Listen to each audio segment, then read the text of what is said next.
बोले गंगा मैया की जय, बोले सत्य सनातन धर्म की जय।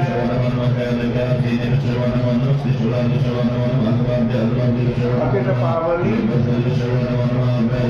कलिकल हारिणी मंगल कारिणी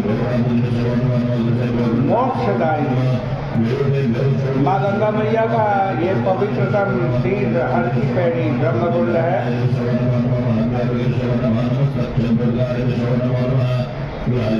वैशाख का पावन महीना चल रहा है। वैशाख महात्मा के साथ साथ थोड़ी थोड़ी गीता जी की चर्चा 12वें अध्याय की, जिसको भक्ति योग कहते हैं, उसको आप श्रवण कर रहे हैं। आपसे परसों में कह रहा था, भगवान स्वयं कह रहे हैं, मैया वेश्य मनोविमां नित्ययुक्ता उपासते श्रद्धया पर्योपेता देवे युक्ततमा मता। देखो, आप जो भी कर्म करो, भगवान की पूजा करो, पाठ करो, व्रत करो, उपवास करो, यज्ञ करो, कोई भी अनुष्ठान करो, उसमें सबसे बड़ी चीज होती है श्रद्धा। श्रद्धा के बिना यदि कुछ करोगे तो सफलता नहीं मिलेगी। गीता जी में तो लिखा है, श्रद्धावान लभते ज्ञान। श्रद्धा होगी तभी गुरु से ज्ञान भी प्राप्त होगा।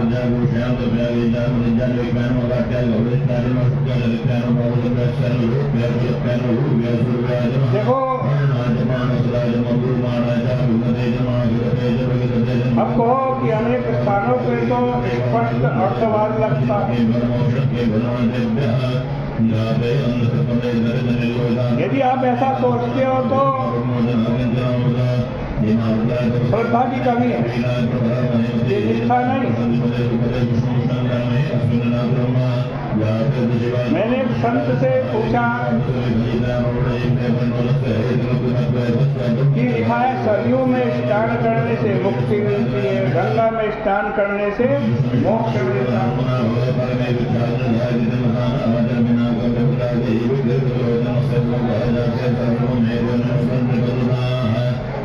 अयोध्या महात्म्य में आया है, सरयू में स्नान करने से मुक्ति मिलती है।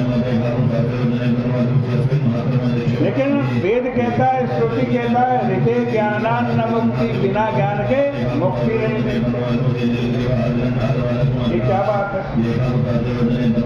तो वो संत बोले कि कोई ऐसा श्रद्धालु भी तो होगा जो सीता रामाभ्याम नमः देके एक बार सरयू में गोता लगाएगा, या नारायणाय नमः कह के एक बार गंगा जी में गोता लगाएगा। गोता लगा करके दृढ़ विश्वास कर लेगा कि मुझे मुक्ति हो गई।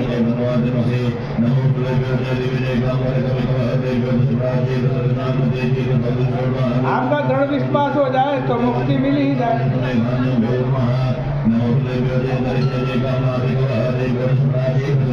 ये अभिलाषा जिसके हृदय में तीव्रतम हो कि एक बार मैंने गंगा जी में डुबकी लगा ली या सरयू में डुबकी लगा ली, और दृढ़ विश्वास कर ले कि गंगा जी में डुबकी लगाने से मेरे सब अशुभ शुभ कर्म नष्ट हो गए, मेरा पुनर्जन्म अब नहीं हो सकता, मैं मुक्त हो गया हूँ, उसका अंतःकरण शुद्ध हो जाएगा। ऐसी श्रद्धा, राग, द्वेष, आसक्ति रहित अंतःकरण में ही मिल सकती है। हर स्थान पर, हर समय में मन को आविष्ट किए रखने की शक्ति किसमें है? श्रद्धा में। यह अड़िग श्रद्धा ही कि भगवान मेरे हैं, जन्म जन्म के मेरे हैं होनी चाहिए। दुर्बलता हमारे हाथ में आ सकती है, भगवान के हाथ में नहीं आ सकती। ये तो जिसे पकड़ लेते हैं उसे छोड़ते ही नहीं। पकड़ना उनको आता है, पकड़ करके छोड़ना नहीं आता।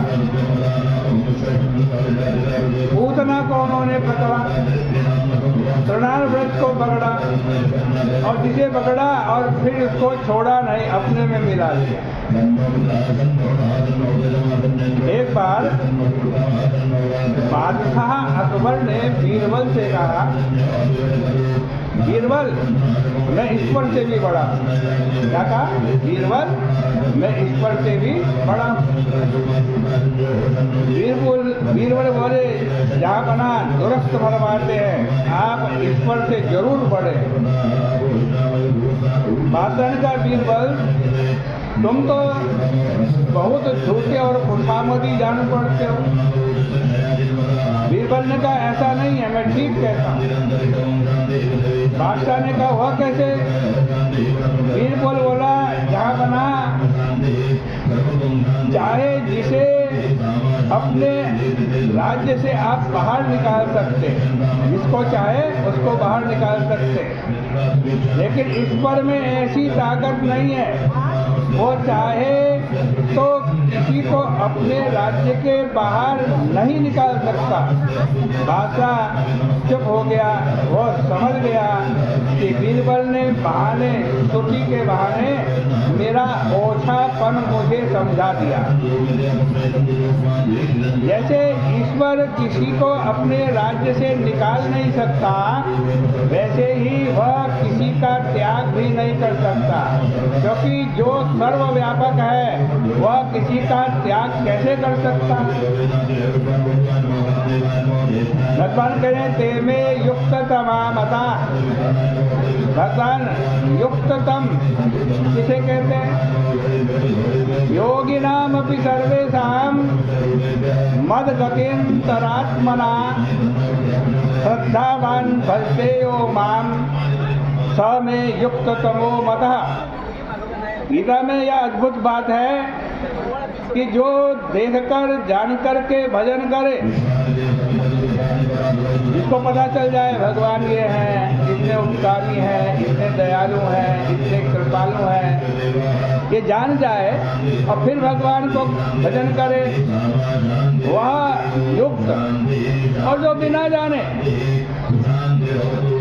जाने श्रद्धा से भजन करे, उसको युक्ततम भगवान कह रहे हैं, वो युक्ततम है। आइए वैशाख महत्व में आपको ले चलते